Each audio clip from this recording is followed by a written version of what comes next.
Virgo! Hello! Kamusta kayo? Welcome back to my channel.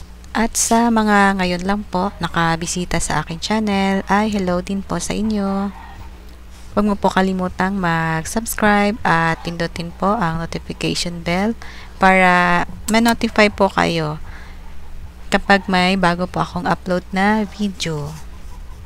Ayun, general reading po ito.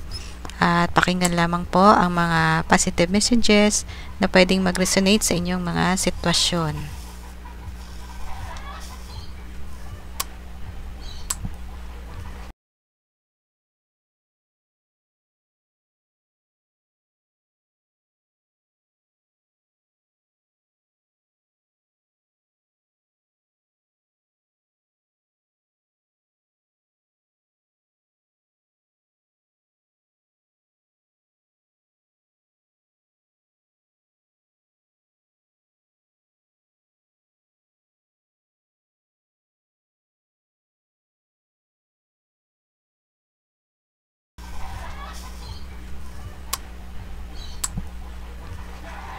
Okay.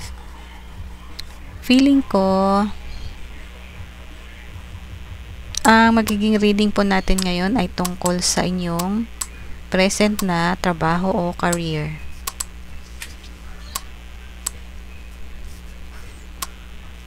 Nakikita ko po na ang iba po sa inyo ay nahihirapan sa inyong sitwasyon. Pwedeng marami kayong workloads, mabigat ang trabaho mo, pwedeng ang sahod mo ay kulang o hindi sapat sa pangangailangan mo. Itong Two of Swords kasi nagpapakita ito na mayroon kang pinaplano.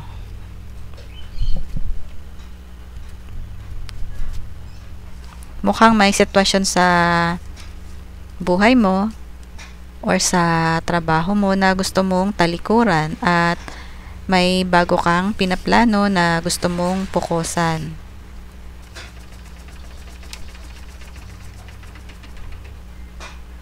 Tingin ko, pinag-isipan mo na ng husto at mukhang may hinihintay ka na lang na balita or result kung kayo po ay naghahanap o nag-a-apply ng bagong trabaho dahil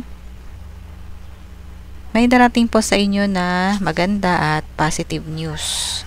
Darating po yun. Feeling ko sa present mo na trabaho ay marami kang na-experience na mahihirap na challenges at maraming bagay na parang wala kang kasiguraduhan.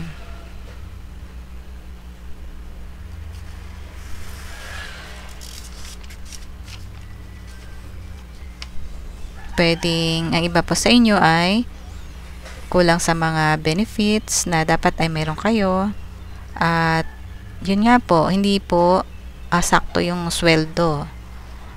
Medyo kahit na meron po kayong trabaho ay nakaka-experience ka pa rin ng struggle sa pera.